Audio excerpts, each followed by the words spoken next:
un des traits qui revient dans les trois passages bibliques qu'on a ce matin.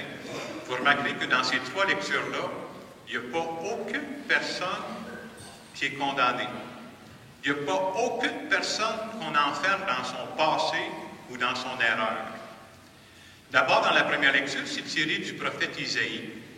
Et on nous donne un extrait où c'est le Seigneur qui parle. Il dit « Voici que je fais un monde nouveau.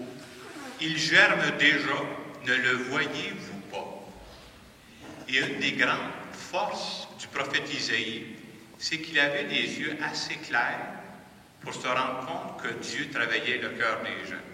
Ça, c'est une belle grâce à demander de m'ouvrir les yeux à ça, de voir les beautés qu'il y a dans les gens. Isaïe l'avait.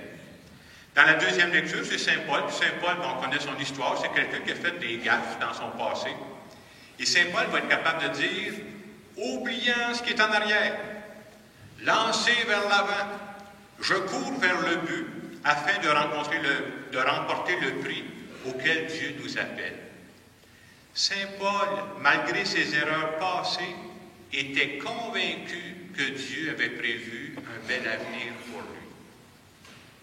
Et c'est beau de voir cette confiance-là. Hein?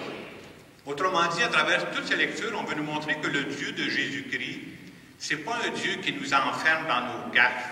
Ce n'est pas un Dieu qui nous enferme dans notre passé. C'est un Dieu qui rouvre toujours une porte sur l'avenir. Il y a quelque chose de beau qui peut surgir. Et quand on arrive dans l'Évangile d'aujourd'hui, la rencontre de Jésus avec la femme adultère, le message est toujours le même. Hein? Mais vous remarquez que dans cet Évangile-là, c'est un piège, ça, cet Évangile-là. Là. Si on nous parle de la femme adultère, d'après moi, il manque un personnage. Est-ce qu'il est là? On n'en parle pas, là. Hein, vous voyez, tout est fait avec les pharisiens, c'est comme s'ils veulent prendre Jésus. Il y a quelque chose qui ne marche pas, il y en a un qui se cache là-dedans. Et les pharisiens, ce qu'ils voulaient, eux autres, c'est que Jésus applique bêtement la loi. Et c'est beau de voir que Jésus va les retourner à leur conscience. Il va dire, celui d'entre vous qui n'a jamais péché, qu'il soit le premier à lui jeter la pierre. Et si Jésus dit ça, c'est parce que Jésus connaît les humains. Ça n'existe pas des humains qui sont plus blancs que neige. On a tous nos forces, on a tous nos faiblesses. Puis suite à ça, Jésus va se retrouver seul avec la femme adultère, puis il va dire, moi non plus, je ne te condamne pas. Va et ne pêche plus. C'est beau de voir que Jésus ne l'enferme pas dans son erreur, ne l'enferme pas dans son passé. Jésus est convaincu que cette femme-là est infiniment plus bonne que l'erreur qu'elle a faite. Jésus est convaincu qu'il peut sortir du bien de cette femme-là. Et ce que Jésus fait pour cette femme-là, il le fait pour tous les humains. Quel que soit l'être humain, quel que soit son passé, il a toujours confiance qu'il peut sortir du beau. Puis c'est pas juste avec la femme adultère que Jésus fait ça. Il y a beaucoup d'autres pages d'Évangile qui nous montrent ça. Quand Jésus rencontre Zachée, qui était un collecteur d'impôts, on sait très bien dans ces années-là que les collecteurs d'impôts, c'était des voleurs. Ils mettaient l'argent dans leur poche, pas comme aujourd'hui, là. Jésus le connaissait. On est dans la période des impôts, faites attention. Jésus le connaissait, puis il donne quand même une chance de se reprendre. Je trouve que c'est beau. Regardez ce qu'il va faire avec Pierre. Hey, Pierre, c'est un gars qui le suit depuis 3 ans dans la semaine, puis il va le renier. Puis Jésus va donner la chance de se reprendre. Puis il va le choisir comme premier pape. Je ne sais pas s'il sera passé au conclave, lui, là. C'est beau de voir l'attitude de Jésus qui donne toujours une autre chance. Jésus est convaincu que quand on se met à condamner, on bloque la vie. Puis un regard d'amour, quelqu'un qui te donne une autre chance, là, ça te donne le goût de repartir, ça te donne le goût de redonner le meilleur de toi-même. Ça, c'est la pédagogie de Jésus. Je vous compte des expériences qui me sont arrivées un peu dans ce sens-là, parce que je trouve que l'Évangile d'aujourd'hui nous invite à imiter Jésus qui donne une deuxième chance. J'ai déjà compté que j'ai été professeur pendant quelques années. Puis moi, quand j'enseignais surtout à des élèves de secondaire 3, 4 et 5. Ça veut dire, en gros, pour vous situer, là, c'est de 14 à 17 ans. Ceux qui ont déjà eu des enfants de cet âge-là, vous savez ce que ça veut dire? Il faut se lever de bonne heure. C'est du monde très intéressant, mais de temps en temps, là, ça chauffe.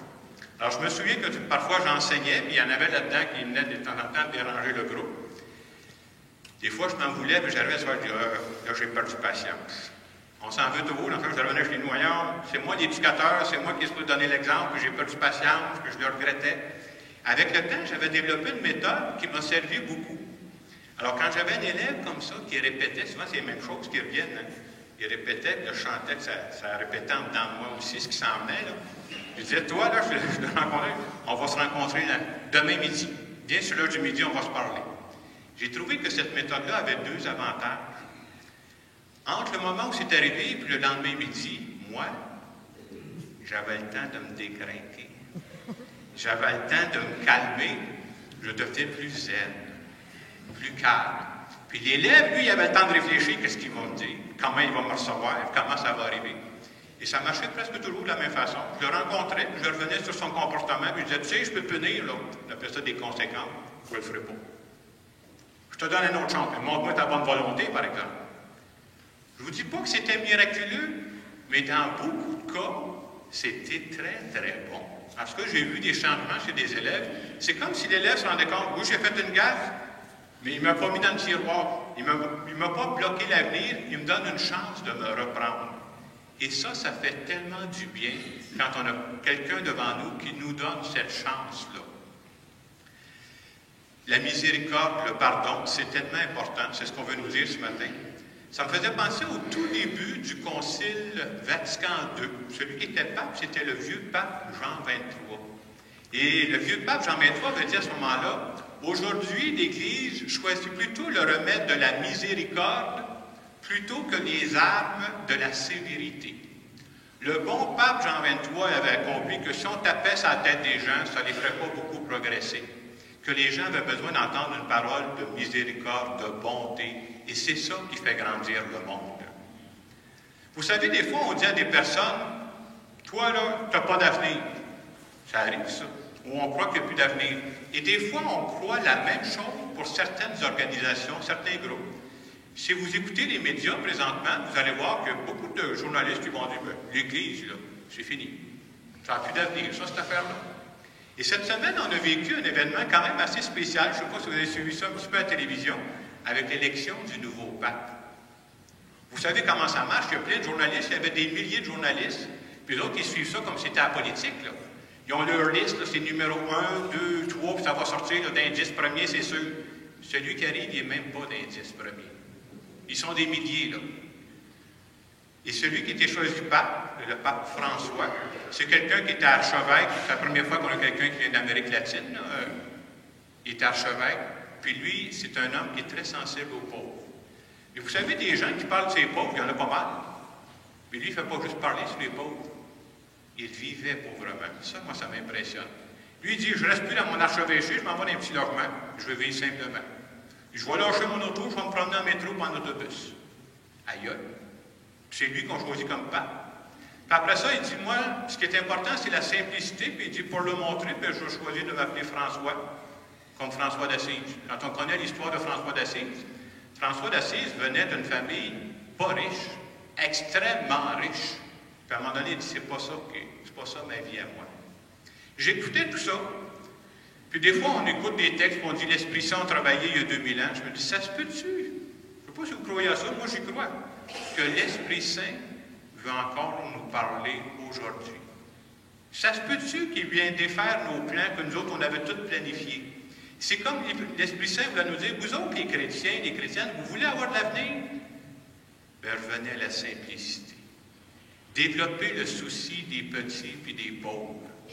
Vous voulez avoir de l'avenir? Collez-vous sur l'Évangile, essayez d'imiter Jésus-Christ, celui qui est votre maître. Vous n'y arriverez pas toujours, mais tant que vous allez essayer, vous aurez de l'avenir, parce que c'est ça qui fait vivre. Le lendemain qui a été élu, le pape François, il est allé il y a une basilique à Rome, ça s'appelle la basilique Sainte-Marie-Majeure. Il est allé prier la Vierge. Vous savez, dans ces grandes églises-là, il y a des prêtres qui sont là, ils font juste ça, à peu près, ils confessent. Là. Puis quand j'ai fini sa visite, il est allé leur parler. Il dit, vous autres, vous confessez, là? Il dit, hey, soyez miséricordieux. Il dit, c'est ça que les gens ont besoin. Tombez leur pas sur la tomate, ils n'ont pas besoin de ça. Soyez bons pour le monde, c'est ça qui va les faire grandir. Je dis, aïe, aïe, ça fait du bien d'entendre ça. Puis vous remarquerez qu'on parle de sa simplicité, puis je trouve que peut-être que c'est à ça qu'il faut revenir. Une plus grande simplicité, c'est ça qui nous rapproche de Jésus-Christ. Alors ce matin, à travers cet évangile où Jésus rencontre la femme adultère, nous autres, c'est pas juste pour écouter cette lecture-là, c'est pour dire, comment moi je pourrais aussi développer les mêmes attitudes que celles de Jésus? Ça veut dire, entre autres, dans mon quotidien, là, est-ce que je suis le genre à dire, même si quelqu'un fait une erreur, je vais lui donner une autre chance. Je vais lui donner la chance de se reprendre. Moi, je ne veux pas condamner le monde. J'aimerais permettre aux gens de se reprendre et d'avoir de l'espérance pour demain. Alors, à travers cette parole de Dieu, à travers ce nouveau pape qu'on vient de recevoir, je vous laisse quelques instants pour voir qu'est-ce que Dieu veut dire à notre cœur ce matin.